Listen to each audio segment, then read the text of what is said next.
Welcome to Urban MBA Enterprise Journey Show. This is our second edition and we are here today with Nicole. She owns a property service inventory company called Graham Joy. So welcome Nicole, how are you? I'm very well. You are looking very stunning today. Thank you, so are you. So thank you. Excellent, so tell us about your business. Graham Joy is a property inventory service which myself and my best friend Sasha Graham started about 7 years ago. Excellent, okay, so how did you come about with the idea? So what actually happened was that we were both at a position in our life where we were I was at the end of a contract. She had been working in a estate agency for quite a few years. We were both over it at that point. We were like, if we could do anything, like what would we do? And literally, while she was working in an estate agency, she used to have this woman come in, pick up some keys, leave for an hour, and then get paid, quite decently. She thought like, well, why can't I do that? And so we thought initially we thought we might start our own estate agency, but there were quite a few overhead costs. So we thought, why don't we do inventories, start that up, build up the capital, and then move on from there. And then, we did get all the qualifications that were necessary, and then it took off quite quickly. It did quite well quickly, and we just kind of kept building it from there. Amazing. Yeah, did you have any failures at all? I mean, and what did you learn from them? I guess we had a few issues. We've lost a few contracts throughout. We've terminated contracts. I don't know if I could say we've had failures because we're still doing it. We're still going. So I wouldn't so much. I think maybe the perception as well. People think that you're either going to win or lose. I think you just have to keep going. Do you get what I mean? Absolutely. And so I wouldn't really know how to answer that in like the way that you might have wanted me to answer it. Though yes, we've had obstacles. We've learned throughout the journey. But failures? I don't know, I wouldn't call it that. Excellent, okay. Well, I mean, your business was already successful, so why would you go on a course such as Urban MBA? A good friend of mine, Sandra, she told me about Kofi, who's the director of Urban MBA. And she just always spoke about this mentor, this amazing guy. And I was just like, I want to find out a bit about that. And I just thought, is this going to be a course? Maybe just like, you always want to brush up on your skills. I had no idea absolutely how phenomenal, honestly, Urban MBA would be and how much I would implement from Urban MBA for Graham Joy and other things that I've done since. So yeah, I had no idea really, honestly. I just thought, okay, go and get some more skills, because it never hurts, does it? But it was a phenomenal course, honestly. Excellent, so you would recommend the course? Fully, like, even in schools, everywhere, globally. Excellent, okay, I guess one of the biggest things about the course is having to present in front of other entrepreneurs. So what was it like for you presenting in front of, other entrepreneurs? How did you overcome? For me, I guess, yes, of course, like I'm quite nervous now, to be honest. I have it well. I have been, thank you.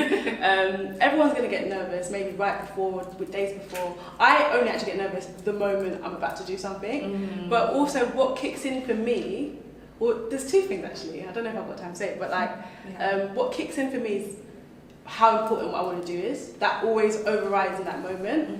I want to share three things. So the first thing, when I was younger, if something scared me, that's the thing I had to do. Like if I was afraid to do something, it was like fear that was holding me back, I'll do it scared because I was thinking nothing's going to stop me, especially not fear. Nicole, are you saying feel the fear but do it anyway? There's a book by Susan Jeffers. Is that something that you're I haven't read the book, but it's exactly that. One thing I always had in my mind, like if you're afraid to do it, you better do that thing. So that's one thing. But when I was presenting on the course, funny story, I got really nervous because what I wanted to do, and I just knew that I probably maybe not get any funding for it, based on it being really niche. I called my sister, and my niece, who was I think like 8 at the time, was like, Auntie Nicole, instead of looking at it as something that's scary, why don't you look at it as an opportunity? So like look at it as something that is going to give you something amazing. I was like, did you just tell her to say that? And she was throwing some gems. And it's true, like sometimes you can look at something like, okay, this is really scary, look at it, it's like, this is amazing, I'm going to get an amazing opportunity. And I just changed my mind. I just done it afraid, and the passion and the love of what I wanted to do and get across took over in that moment. Excellent. Wow, that's amazing advice to people. Do you hear that, guys? Okay, so so what is the future for your business? I mean, because there is a lot of technology coming out now. Yeah. That's about to be developed that may influence your your business and your sector. Definitely. So what's the future looking like for you? Well, the thing is, like with like the property market, it is quite flat. It has been done in a very similar way for like several years. We are actually working on getting our own and making our own technology to make things a bit more up to date with what's going on, even COVID-19, and how we've had to kind of reimagine how we operate. So something that we have been working on is making our own software and systems as well. Excellent. Okay. So another thing that I'm working on right now, which I'm quite passionate about, is an organisation. It's a CIC called Legacy, which Urban MBA also is quite affiliated with, which I'm quite proud and lucky. Tell me more about Legacy. I think I'm really interested to know about Legacy and what you do. So it is a new organisation, it's a CIC, and the purpose really is to help transform young people's lives with the right services. So we've got a 3-step process. I feel like a lot of the young people who I am targeting have been through a lot of trauma. So the first step is through art therapy. The second step would be through getting them through entrepreneurship classes and lessons, which will be partnering Urban MBA to help support with that. And then lastly, getting them work experience and mentorship. It's really, really important for young people to see people representing them that look like them. And so partnering them with the best organisations, the elite organisations, because why can't we work in the best places, with people who look like them or have similar backgrounds, and supporting them to achieve and to thrive. That's amazing. I understand that you were also one of the key activists for the Black Lives Matter. Yeah, I saw the clip. Is that something that you are passionate about?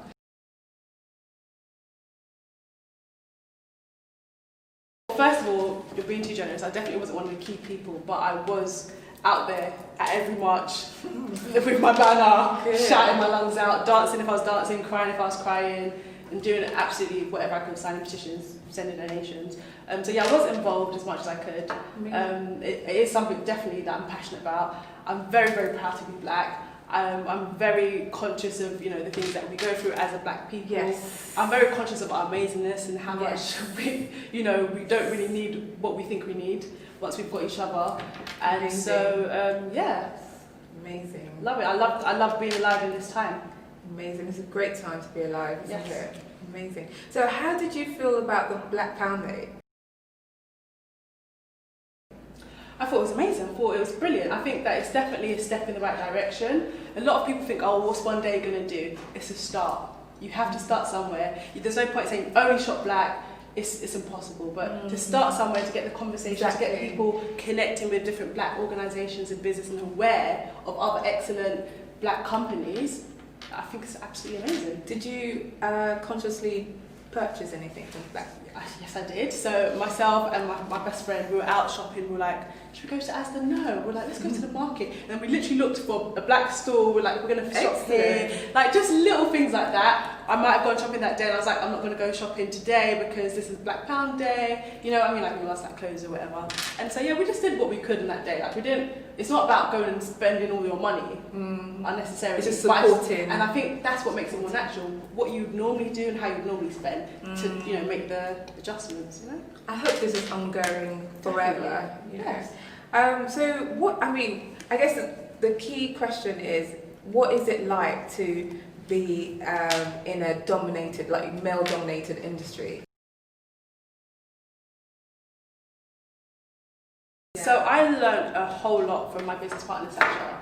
Like she's so gutsy, and she really, really taught me how to just go in. And then I've got that thing of like, you're not going to stop me either.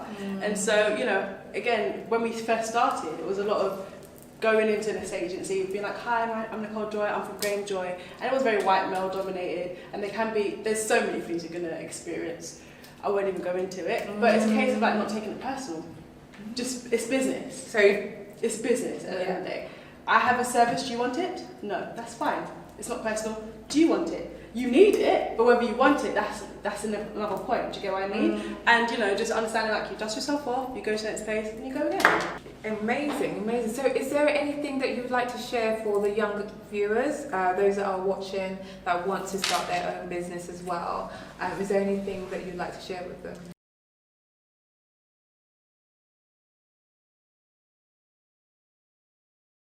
So first of all, I feel like this next generation, I feel like they're way ahead of us. Like, absolutely. I think they are very entrepreneurial anyway. And what I would say is, well, first of all, go through, which they're going to go through anyway. Second of all, connect with other people who are either doing a similar thing to you, or even maybe not, but connect with other people who are like-minded, and that way you have like someone doing the videography, someone who's doing the hosting, someone who's done this banner, and then you just kind of connect. And it's like Urban MBA do that quite well as well. So people who've come up through the organisation, Kofi tends to like put them in positions, which helps not only to get them exposure, but gets them to work experience, and that's how you build. Like, no man's an island. So I would say connect with other people who are like-minded, who are trying to do something. You'll go far.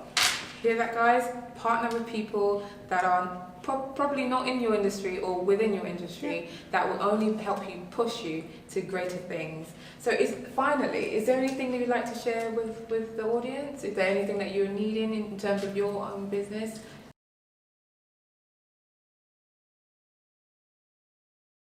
Yeah, so definitely. I guess for us, the next step is technology and, expanding in that way. So if there were any like tech gurus, geniuses, companies, we would love to partner with you. Excellent. Thank you so much for your time today. It's been an interesting chat. Thank you so much for having me. Thank you all for watching. Make sure you tune in to our next episode.